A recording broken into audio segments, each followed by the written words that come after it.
Okay, I'm just gonna be honest. I really don't know how the Bailey Sarians, Fundy Fridays, and that girl that does the makeup in movies, I really don't get how they do it. Like these women are amazing. They can sit and put makeup on and talk about their topics. I just don't get how they do it. Shout out to you ladies because you are amazing.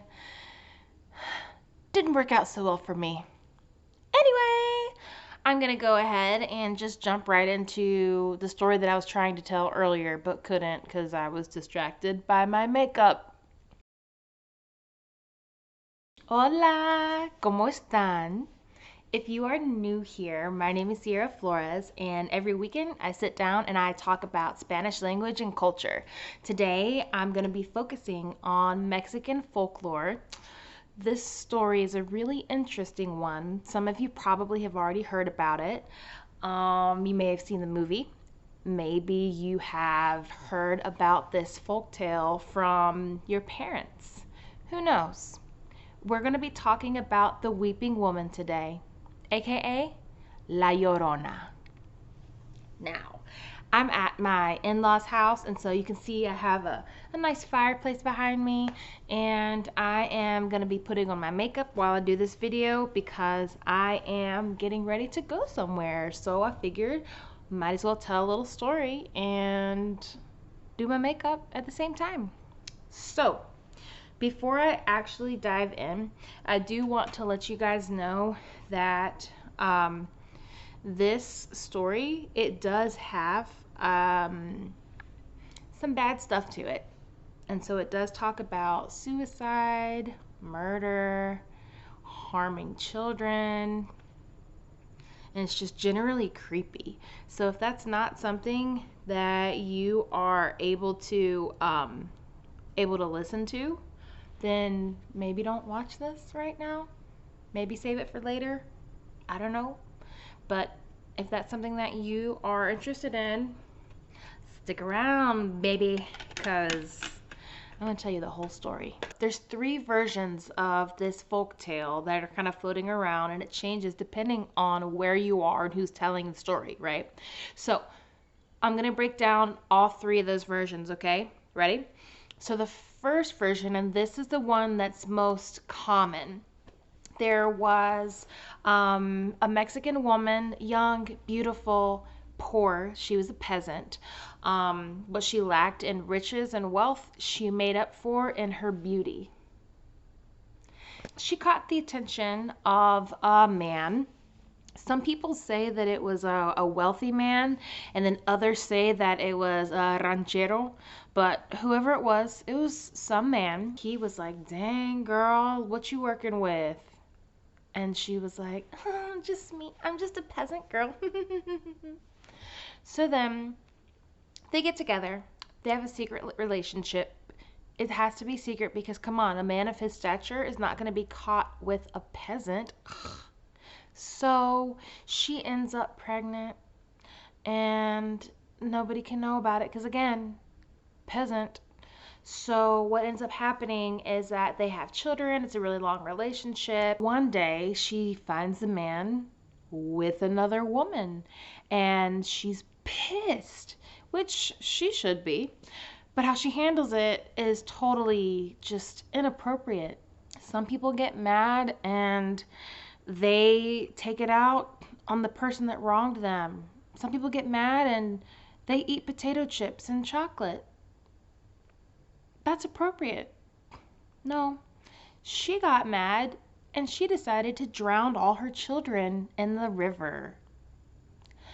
Immediately after, she felt such guilt and shame for what she did. So she hopped in the river and committed suicide by drowning herself. That was her way of getting back at her husband for cheating. Okay, so now, as the story goes, she's doomed to walk the earth for the rest of all eternity in search of her children because she can't get into heaven. She gets stopped right at the gates because they won't let her in without her kids. So they're like, hey, you need to go back and find your kids and then come back when you got your babies. And so she's like, oh man, but I killed them. I don't know where they are. Well, tough. Go find them. So she's wandering around the earth looking for children in hopes that they might be her children. And as soon as she finds out that they're not, she drowns them because I guess she just has anger issues. That's her go to. You get angry, drown someone. I don't know. But that's the first and most widely used, the most widely heard, the most widely known, get it together, the most widely known version of the story of La Llorona. Second version of the origin story of La Llorona. So this one goes all the way back to the Aztecs in Mesoamerican cultures. So they say that La Llorona is actually the spirit of a deity, or she was a goddess of fertility, of motherhood, of midwives. And her name was Sihoacoal. And so she was the leader of this tribe of women who unfortunately had passed away during childbirth. And so Sihoacoal would go around with her group of women and they would haunt areas and they would try to steal children in the night. So, one thing about that is that in Aztec culture, women who passed away during childbirth, they were venerated. And so they were people that were looked upon very highly and they were very well respected because the Aztecs believed that the act of childbirth, going through labor, delivery, being able to literally grow a human, it was a huge effort. It took a lot of strength and courage, complete valor to be able to do this. And so if a woman were to pass away during the act of showing such strength and courage, they were to consider her to be a warrior of sorts. They would compare them oftentimes to fallen soldiers. And so because of that, oftentimes Sihuacual, she is normally depicted as a woman with a skeletal face who is carrying a shield and a sword in her hand because she's a warrior. People believe that she is actually La Llorona, and she and her gang of women, they steal children in the night. Now, this one is a little bit different because it doesn't really involve drowning children, you know? And the other story does. It talks about drowning women and somebody in a long white dress, very slender. And this is different because it's a literal, like, a warrior. And so with this, I will say there was a practice. There was one of, I need to look back at my notes, but there was another deity that the Aztecs would worship. And one of the ways that they worshiped this deity, and to show the respect for her, they would sacrifice children to give to the deity. And she was a goddess, and I think it was, what was it? Of water, oceans, seas, just water, water, water. And so that's another way that you could kind of tie in the whole water, death, children to this origin story of La Llorona. Now, this third version is my personal favorite because it's so deeply rooted in history. So, it starts off with Hernan Cortes. He was trying to conquer a bunch of different lands in South America, and he was able to do that with his Spanish army and the help of none other than Doña Marina. Now, Doña Marina is a super important piece to this whole puzzle, right? So I need to tell you the backstory on her so that you'll understand everything that is to come, okay? So, Doña Marina wasn't always named that. Her name was actually Malinal. Now, Malinal, she was the daughter of a high-powered Aztec chief in the 1500s. During this time, it wasn't very common for the women to be very well educated. However, because she was the chief's daughter, she was extremely well educated and she knew several languages and she had a whole host of different skills. It was great. She was living her best life until her father died. Now, after her father passed away, her mother remarried, which is fine, totally fine. But what's not fine is that she decided that she wanted to go and live a new life with her new husband, and she didn't need no little daughter running around. So she decided she was going to take her beautiful, educated teenage daughter and sell her into slavery. This woman, she went as far as to have a fake funeral to celebrate the life of her beloved daughter so that no one would ask questions and wonder where the chief's daughter went. Yeah, yeah, that really happened. Malinal ended up with a Mayan chief in Tabasco. Can you believe that? The nerve. The gall. So now, at this point in time, the year is 1519, and Hernan Cortes, he arrives with his Spanish army to the Yucatan Peninsula. And there they proceed to violently and ruthlessly murder, completely slaughter all of the indigenous people they came across. And as if that wasn't bad enough, they decided that they were going to rob, just steal all of their precious natural resources, right down to the gold that they had. Great. So now, after Hernan Cortes and his Spanish army, they finish wreaking havoc on the Yucatan Peninsula, they decide to go to another place, Tabasco. Now, after they're here, their intended purpose was to find some pretty slave women so that they could give them as gifts to their captains. War prizes is what they were called. And so he goes to their slave market. He's looking around, and one slave in particular catches his eye.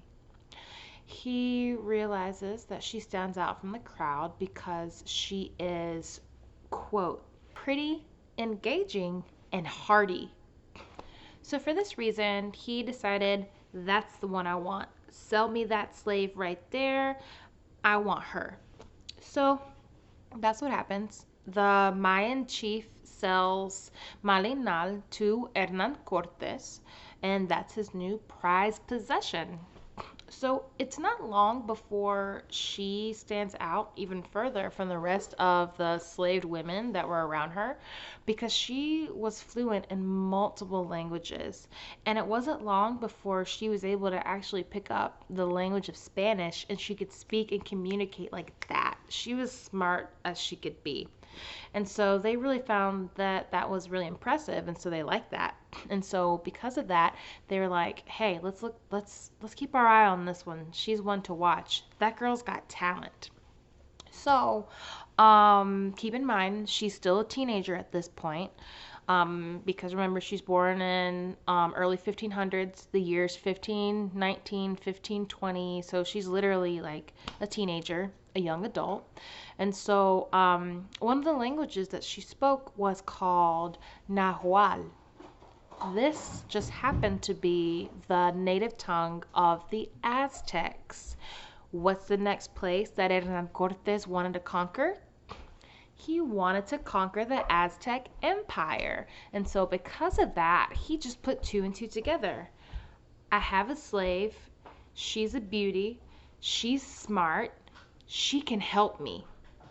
What do? They can't take a slave with them, especially not a slave with a native indigenous name like Malinal. So they go and baptize her in the Christian faith. And they give her a new name, which is Doña Marina.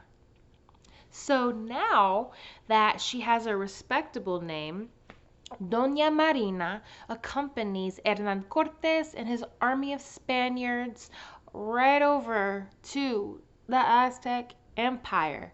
All right. And so what happens is they use her as an interpreter. And so she's able to listen to the language, Nahuatl, translate it, spit it back out in Spanish, and then do the reverse to speak to the native people. All right. And so she did this very often for each place they would go to and try to conquer. She would be their mouthpiece. She would speak whatever language it was and then translate it back to Spanish and then back again to the people. And she would make deals with them. She would help prevent attacks. She would help lead attacks. She was the right hand woman for all the upfront action. And she did such a good job that the monarchs actually were impressed with her and they vocalized that. They said, "Dang, girl, you got it. I don't know what it is, but you got it." And so they were very impressed with her. And so now she has like a status as this person who is able to serve as a bridge between the indigenous people and the Spaniards. So, one specific case that I thought was really interesting is she befriended an indigenous woman, and that indigenous woman was talking about an attack that Montezuma II, that he was planning on the Spaniards. So I was going to say her original name, but now she's Doña. So Doña Marina. Yeah, Doña Marina, she goes and she's like, "Oh, wow, girl, thank you. Oh, that's such good information. Thank you so much. I appreciate that." She goes straight to Hernan Cortes and is like, "Hey, they're about to attack you. You need to suit up, get your gear together, because they're coming for you." So he's able to plan and thwart the attack, and the Aztecs are like, "What? How do they even know?" This continues to happen time and time and time again, to the point that the Aztecs are like, "Okay, something's going on over there. I don't know what it is, but they got some mystical powers. They have some gods. They got something on their side, because every single time that we try to attack them, it's like they just see it coming. It's like they're psychic or something." So, surprise, surprise, they're not psychic.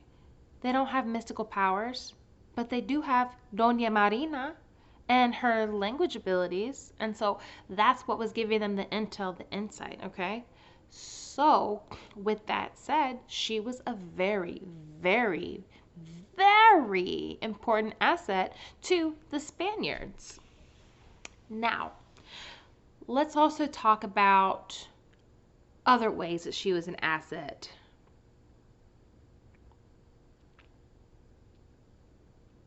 They had a baby together.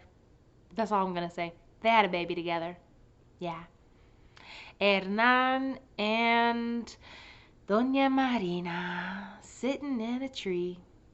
Doña Marina, she is living her best life right now. She's a slave, but she's a slave with power, I guess you could say, because she is like ruling the roost up there, making the shots, telling everybody what's up, because she's the only one that speaks the language. So they literally depend on her.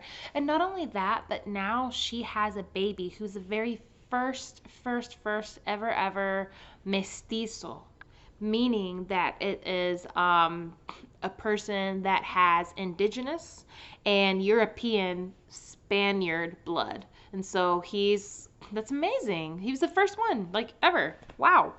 So, while Doña Marina is considered by the Spaniards, she was considered a great interpreter, and some called her, she was the person who bridged the gap between indigenous and the Spaniard people.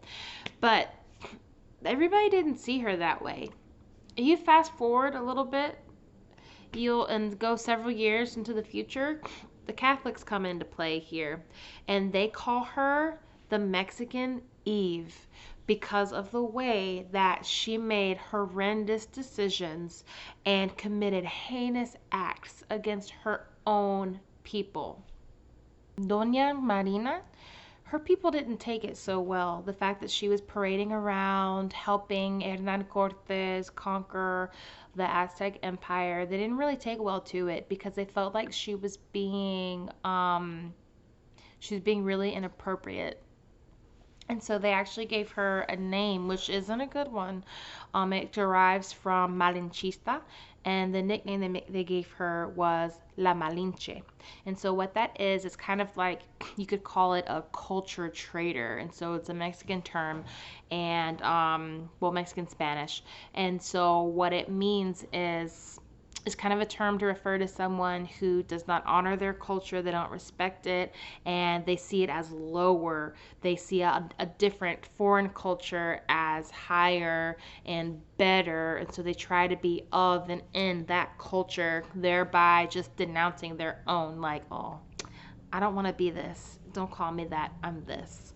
And so that's what they were saying to her. They were saying that she was trading out her beautiful indigenous culture for that of the Spaniards. Because, I mean, look at what she was doing. She was giving them intel. She was helping them perform all these terrible actions that have been committed against humanity, really.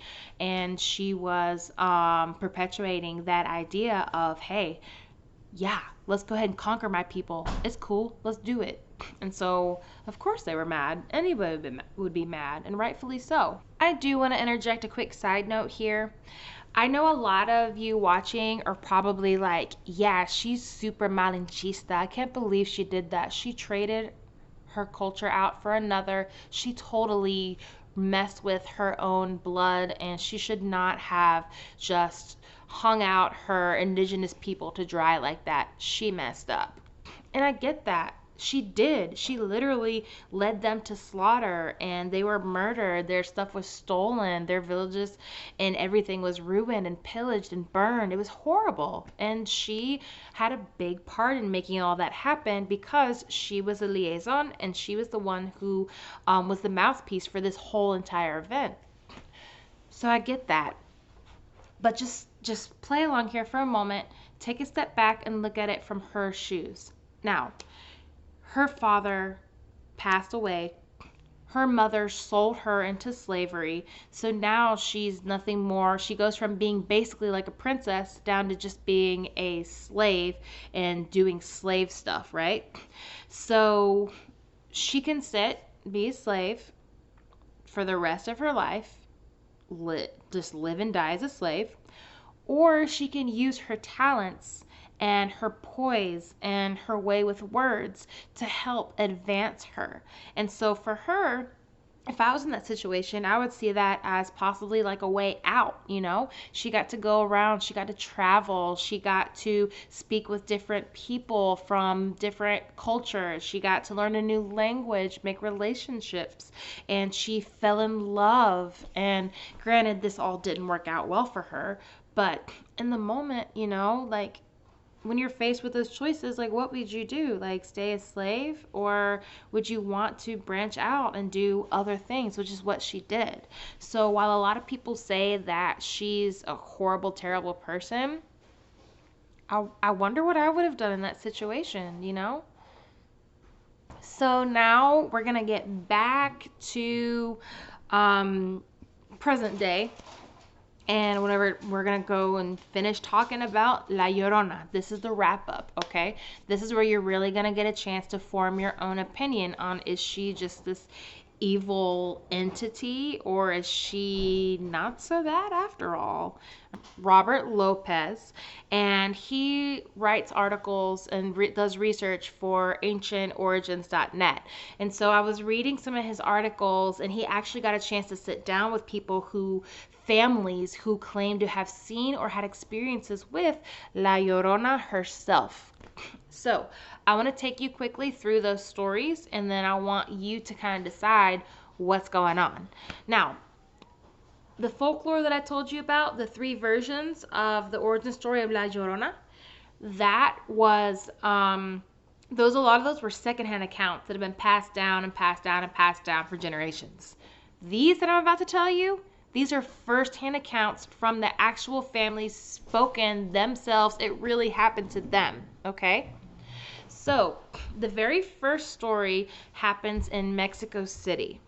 There's a family and they just had a baby, right? So the baby is in the baby's crib and they're watching the baby on the baby cam. So cute, bundle of joy. But they started noticing night after night, they would see these shadowy figures. They would hear a woman crying, and they know these are telltale signs of La Llorona.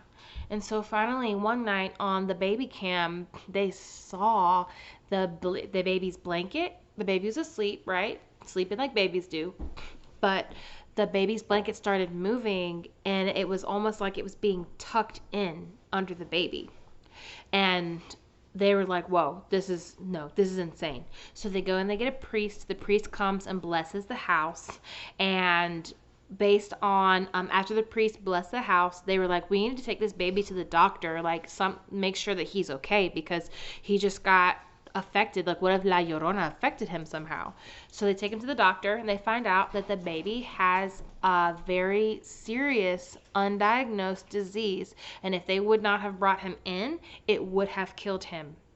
The next one takes place in Guanajuato. Now, this is also with another family, okay? So this family has children. They're a little older now. So not like older, but they're like elementary school aged, okay?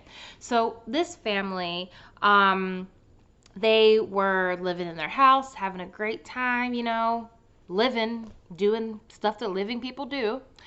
And they noticed that there was a shadowy figure. And sometimes they would hear things opening and closing. They heard muffled sounds of someone crying. And then they were like, this is messed up. Something's wrong here. So they also decide to call a priest, and the priest comes and blesses the house. After the priest blesses the house, they decide, we got to get these kids out of here. So they take the kids to go live with some other family members for a few nights, because they want to make sure that everything is okay, protect their children, right? So as soon as the children move in with the family members, well, they don't move in. They're there to kind of stay for a few weeks until things calm down a little. But as soon as they move out, all the weird stuff stops happening. Like, all the creepiness, it just goes down to zero. They're like, wow, that's weird. I wonder where La Llorona is. So their cousin decides to come to town, and the cousin is like, yeah, I needed somewhere to stay for a few months, okay? I'm gonna stay here with you for a few months, okay? Is that fine? So they're like, yeah, your family, come on in. So he decides to set up shop there, and he has all his stuff, moves in, and he's staying there for a few months, right? That's the plan. So it's time for the kids to come back. He's very fond of the kids. I say he, but it could be she. The research, it didn't really tell me if it was a he or a she, but whatever. So the cousin was very fond of the kids, asking, when are the kids coming back? I really want to see them. Where are they? Oh, I can't wait till they get here. We're going to have so much fun together. The day before the kids are supposed to come back, there's all these bangs on the door, and the police come because they had a warrant for the cousin's arrest. What are the charges, you ask? Child abuse and doing other really bad things to children. And so, thank God those kids were not in the house, and that La Llorona was being really creepy and giving them this ominous, like this omen, you better get out, you better get out, you better get out. And our last story comes from Guaracuaro. And I'm sorry about this pronunciation. I am trying my best. So there's a mother, and she has two children, and they really don't have anywhere to stay, so they're staying with some family members. And so they're trying to get their living situation together. She wants to move out on her own, but she's just having a really hard time right now. So they also started noticing that there are some things that are just really strange happening. So their room is in the very far back of the house, and so in the back of the house they would notice that if they would close their door at night, but they would see just like shadows under the door. And then they would see shadows on the wall, just like obviously like somebody's like, it looked like someone was walking, but there was nobody there. They just saw the shadow. So that's very creepy. They would also hear things that were opening and closing. And then when they heard the crying, that was it. It was over. She was like, that's La Llorona. She's coming for us. We got to do something. And then she's trying to make a plan to get out of the house, go somewhere else, but she has nowhere to go, so she has to stay there. So one night she rolls over because there's multiple beds in the room. So she rolls over and she sees that her two children are talking to someone. Nobody's in the room. All she sees is that shadow again. And so she asks them, who are you talking to? What's going on? Who are you talking to? So then the kids say, we're just talking to this lady. She's really nice. She said that we need to stop sleeping in the back bedroom. She said, make this the last night. We can't sleep here anymore. We have to sleep somewhere else. And so the mom was like, what? So she's like, all right. So the next several nights, they go and they sleep in the front of the house, all right? Because remember, they're situated in the back. She moves them up to the front, one of the front rooms of the house. And so they're sleeping. It's several nights later. They haven't really heard much, and nothing creepy is really going on. But then they hear this massive, this loud crack sound. And they hear like all this commotion. Things are falling and booming all around. And what happened was the back of the house actually collapsed in on itself, and it fell down into a sinkhole directly below the house. And so it's just all crumble. It's just like, just done, just messed up. And everything in the back half of the house was just ruined and just smashed and just toppled. That was the room that they were sleeping in, that the nice lady told them, hey, you gotta move. You need to not be here anymore. You gotta go. That is it. That is all. You know the full and complete stories of where this whole thing originated, La Llorona. So please let me know below in the comment section, what did you think? Is she evil? Is it someone that we should be fearful of? Or is she someone that brings a message to us that we shouldn't be afraid of? Should we welcome her? And then another thing I want to know too is, which of the three versions resonated most with you? What did you think? All right, so drop me some comments below and let me know what else you would like to hear about for the next time, because I'm making this thing a whole series. So don't forget to subscribe and like this video and share it with someone who you think might benefit from it. Until next time, hasta la próxima.